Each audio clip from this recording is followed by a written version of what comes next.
جربت اعمل مجموعه هدايا السنه الجديده بنفسي، وكل باسكت ليه شخصيه معينه. يعني عملت باسكت اللي بيحبوا الشوكولاته، وباسكت القهوه، وباسكت اللي بيحبوا مشروبات الشتاء، وباسكت للخبز وحاجات تانية هوريها لكم دلوقتي. ده باسكت ليالي الشتاء الطويله، فيه كل العده، كل المكونات اللي تخليك تعمل مشروب شتوي ليلي مثالي. فتعالوا اقول لكم عملته ازاي. فرشت الاول قطن الهدايا تحت، وبعدين جبت علبتين كاكاو سحلب مشروبات الشتاء الرسميه، بدات افضيهم في برطمانات شكلها حلو. علبتين الكاكاو كانوا ب 50 جنيه، علبتين السحلب ب 20، والبرطمانات نفسها بقى الاثنين ب 140 جنيه. كتبت عليهم اسم كل حاجه عشان تدي شكل حلو كده في الاخر، ولزقت الكلام ده على البرطمانات. بدات احط كل حاجه في الباسكت، حطيت الكاكاو والسحلب، وراهم بار شوكولاته جالاكسي، ده للناس اللي بيحبوا الهوت شوكليت تقيل شويه وبيسيحوا معاه شوكولاته. وزودت كمان برطمان صغير فيه شويه مارشميلو كده عشان برده بيفرق جدا في الهوت شوكليت. واخر حاجه قلت اعمل لمسه كده تدي شكل حلو، وحطيت الورده دي كنت جايبها من ايكيا.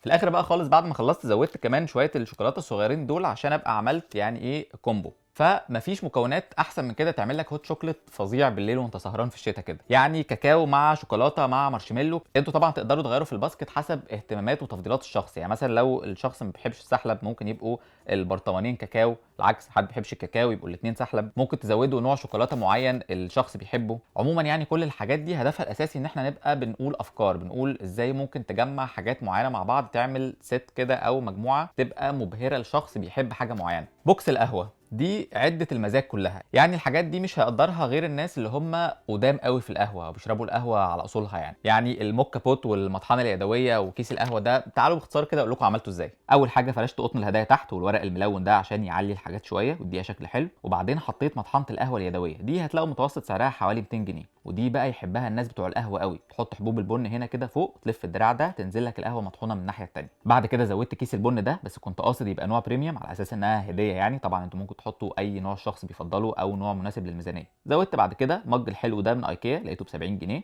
وعشان يبقى شكله احلى كهديه يعني حطيت شويه شوكولاته من المينيز دي فيه. واخر حاجه حطيتها كانت الموكا بوت اللي هي بتاعه الاسبريسو اليدويه. ده كان شكله في الاخر.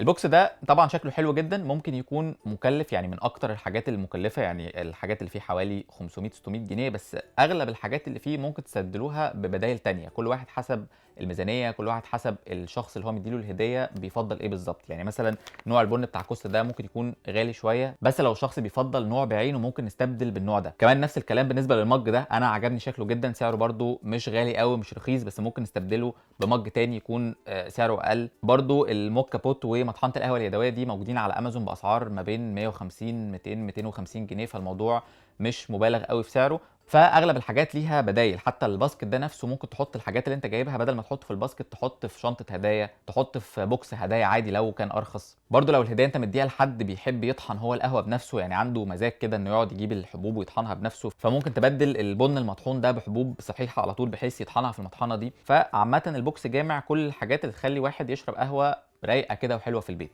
ده بوكس كيفه الشوكولاته، فيه تجميعه كده شويه حاجات اي حد بيحب الشوكولاته مستحيل ما يبقاش بيحب الحاجات دي. شكله حلو زي ما انتم شايفين كده، ما اتكلفش كتير قوي مقارنه يعني بشكله الفخم ده، اتكلف حوالي 300 جنيه تقريبا. فتعالوا اقول لكم عملته ازاي. حطيت الاول القطن تحت ومعاه شويه ورق ملونين كده يعملوا شكل، وبدات ببرطمان النوتيلا، اكتر حاجه مغريه للي بيحبوا الشوكولاته. بعد كده حطيت واحده كادبري واحده جالاكسي الاثنين ب 55 جنيه، وزودت كمان واحده تويكس ب 18 جنيه. نيجي بقى لبطل الباسكت، علبه الفيريرو روشيه دي اللي هي فيها 16 واحده، دي جبتها ب 110 جنيه، ووزعتها بقى كده في كل حته في الباسكت عشان يبقى شكلها مغري زي ما انتم شايفين. واخر حاجه عشان اللون كله على بعضه في الباسكت يبقى احلى، زودت شويه من الكيت كات الميني دي، بتدي شكل لطيف جدا. وعامه يعني البوكس كان شكله فظيع.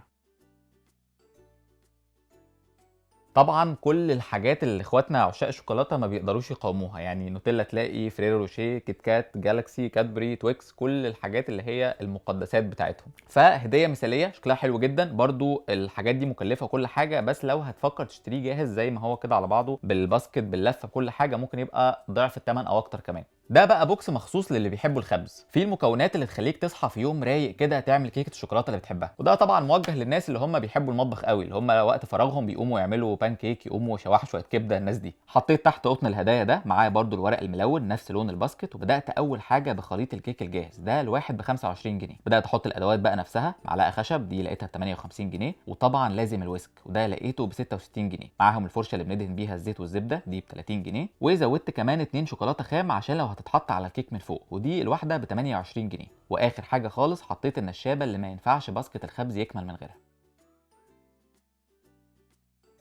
ده بقى ممكن يبقى مناسب للامهات، الناس اللي بيحبوا الخبز تحديدا. يعني في ناس ممكن ما يبقاش ليهم قوي في المطبخ او ما بيحبوش يدخلوا المطبخ كتير، بس بيحبوا الخبز، بيحبوا العجين. برده ما تكلفش كتير قوي يعني، مقارنه بان في كيك جاهز وشوكولاته خام، وفي كمان الادوات الويسك والمعلقه الخشب والفرشه والحاجات دي كلها، فيعتبر 300 جنيه تقريبا المبلغ اللي اتكلفه، مبلغ متوسط اليومين دول. وطبعا ما كانش ينفع ننسى الشباب، اصحابنا واخواتنا الناس اللي بتحب تلعب كوره. ده باسكت هدايا مثالي جدا ليهم. في اولا كوره، سواء الناس اللي بتحب تلعب كوره في اماكن مع اصحابها، او في ناس كده بتحب في البيت تقوم تمشي رجليها كده. ومع الكوره ازازه الميه والتيشيرت بتاع الفريق النادي او المنتخب اللي الشخص ده بيحبه. جبت الباسكت ده كبير شويه وحطيت فيه الكوره، ودي هتلاقوها بميزانيات كتير قوي برده، من اول 100 جنيه وانت طالع. بعدين جبت جنبها ازازه الميه دي، جبتها من امازون بحوالي 100 جنيه برده. واخر حاجه طبقت تيشيرت الكوره ده وحطيته تحت، وده برده هتلاقوا تنوع كبير جدا في اسعاره، من اول 70 80 جنيه لحد فوق قوي بقى.